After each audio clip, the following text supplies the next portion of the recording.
Hi everyone, Dani here, and welcome to Spenelli Speaks and another Sunday evening with Edward Rutherfurd's London. We are past the halfway point, so I hope you are as excited as I am to get this epic saga finished. If you are new here, this is a reread for me, but I am going through and providing chapter summaries for you because I know sometimes books like this can be a little overwhelming. So I hope that you can stick around, hit that subscribe button and that notification bell, like and comment on this video. I love chatting about what we have read. If you need to catch up on a few chapters, check the description, as I do have a playlist available. We are doing this every Sunday, so if you've been around, you know every Sunday at 6 p.m. we are reading London. We are reviewing the chapter that we're on. Currently, we are on chapter 12, which is titled God's Fire. And it should bring us to completion the Sunday before Thanksgiving. I'm still thinking about whether or not I want to do a live discussion, so let me know if that's something you are interested in. But like I said, we should be finished in real time the Sunday before Thanksgiving here in 2025. But like I said, the description does have that playlist. Now, we are in chapter 12, God's Fire. Our timeline is 1603 all the way through 1660, so quite a good amount of time. And we actually, we're only 4 years after the last chapter, so we do have recurring characters, which I find funny because I'm pretty sure way early on I thought that there was only like one chapter or like two chapters that had like the recurring characters, and it's turning out that there's several chapters that have recurring characters. These characters also jump into the next chapter, so we do have recurring characters here. So we're going to see a lot of the same people, and then a few more, as again, it's a good chunk of time. So we have children happening.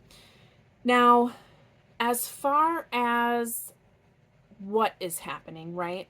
We have Queen Elizabeth is at the end of her reign. She's going to pass away, and the crown is going to go to James Stuart, who is the current king of Scotland at the time. So King James, he is the successor, and when he passes, we have King Charles, and that's who we kind of see the majority of in this chapter.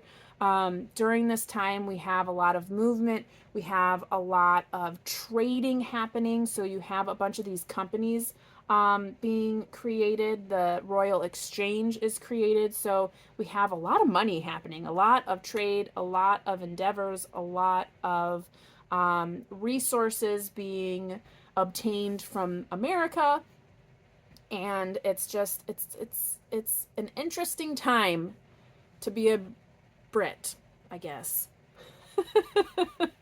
Anywho, more specifically for our characters, we have the establishment of the Virginia Company. That is kind of what we're going to be focusing on as far as movement of people immigrating over to America. Jamestown, all of these settlements on the East Coast, the Mayflower. So all of these things probably are a little reminiscent for you if you've had U.S. history or even British history, but a lot of movement happening, and the biggest thing is the community of Puritans. So this Calvinist group of people who have a presence in England, and they are extreme devout Christians. They are very strict in a lot of what they do, and let me just tell you, they do not like Catholics.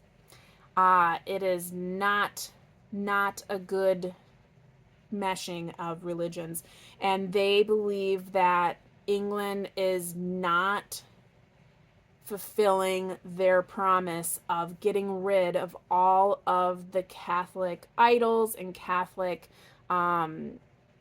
stations. So if you recall, when King Henry was on the throne, England was Catholic, and he got rid of that because he wanted to divorce Catherine and marry Anne Boleyn, and then several others after that. So he made himself the supreme ruler over the Church of England, made it a Protestant state so that he could do these things. And really, it really felt like all he changed was the name and the ability to do certain things that you couldn't do in Catholicism. And basically said to the popes, like, screw you, you can't tell me what to do. Now, then under Queen Bess or Queen Elizabeth, she kept it as a Protestant state.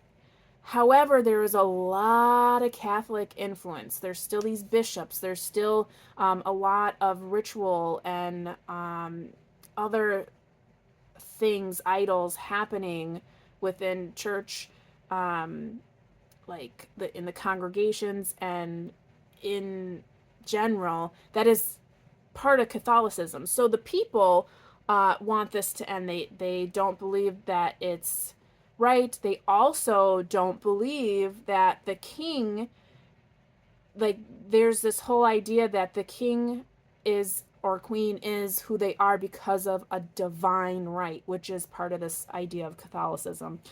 So there's a lot of turmoil all around that. So you have this civil war starting to erupt, not only because of the religion, but because of money, of course. It's always about money. The king needs money, and then people don't want to give it to him. So then he starts doing things that he shouldn't do. And so a civil war erupts. And it's the Roundheads, which are like these Puritan people, and the Royalists, so people who back the king. Ultimately, Charles loses his head. So Charles I is executed, and Oliver Cromwell, familiar name, starts basically a commonwealth with the help of many people. And they're in power for a couple of years. And then it just goes right back to the monarchy. Essentially, they're not really holding things up very well, and it creates an in for Charles II, who's, out in the wilderness, to take back the crown, essentially. And they're just like, okay, I guess, that makes sense. So King Charles, by the end of the chapter, comes back, or comes to regain the throne after his father's execution, and changes a few things, gives a little bit more concession to Parliament, and obviously things continue to progress so that there is more of a government that isn't the king just trying to get whatever he wants.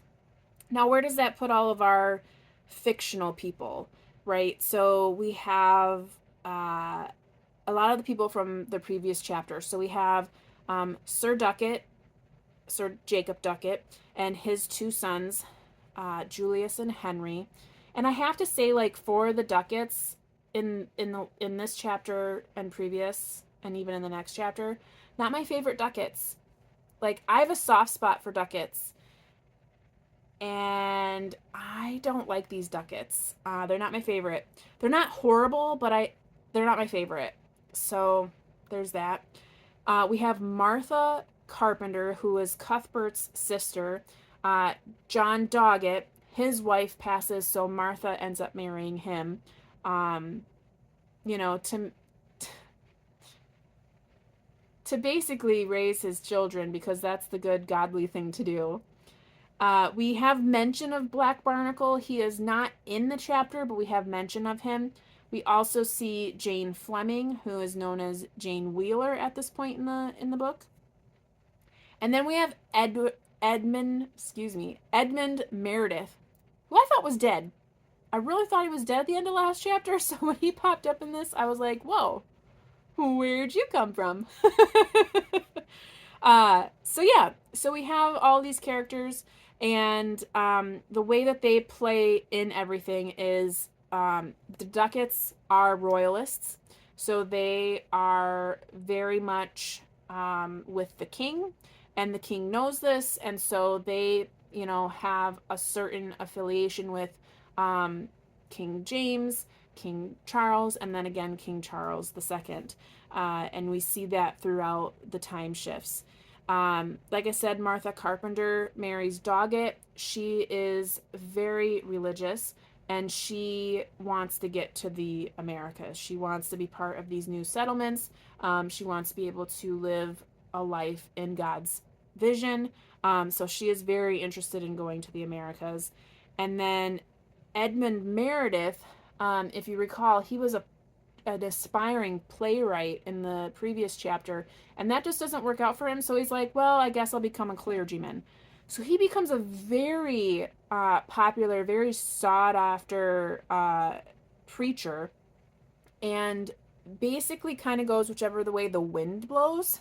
Like whatever religion or whatever following, Presbyterian, Puritan, Quake, whatever is working at the time, that's what he is.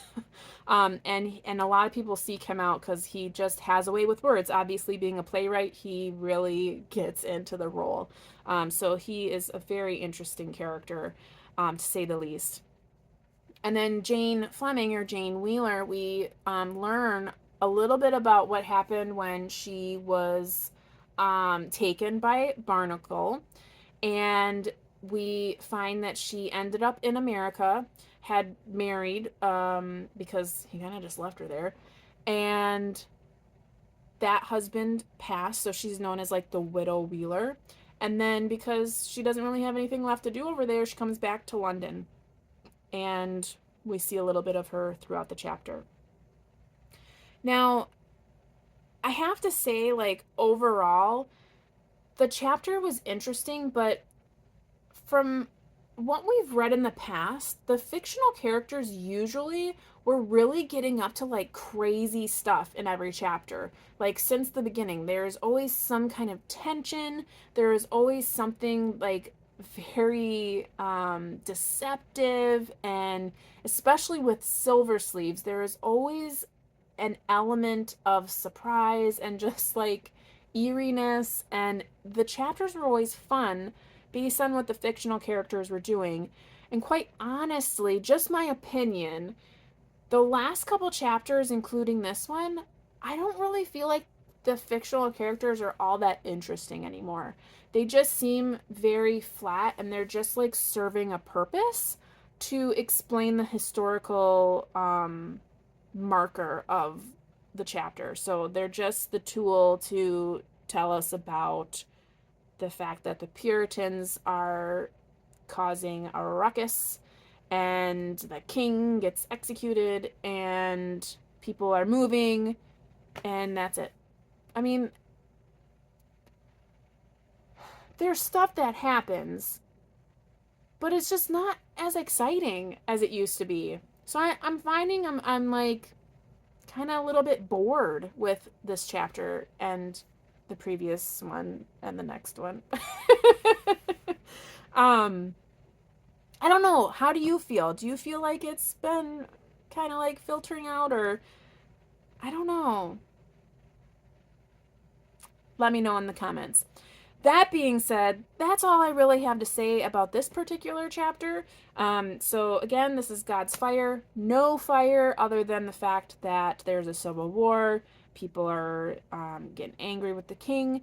They're wanting the Church of England to be a little bit more singular, and they want to move. We also get the mention of Pocahontas and that whole thing, which, if you know the true story, her and John Smith are not a thing. Like Disney, that's none of that is accurate.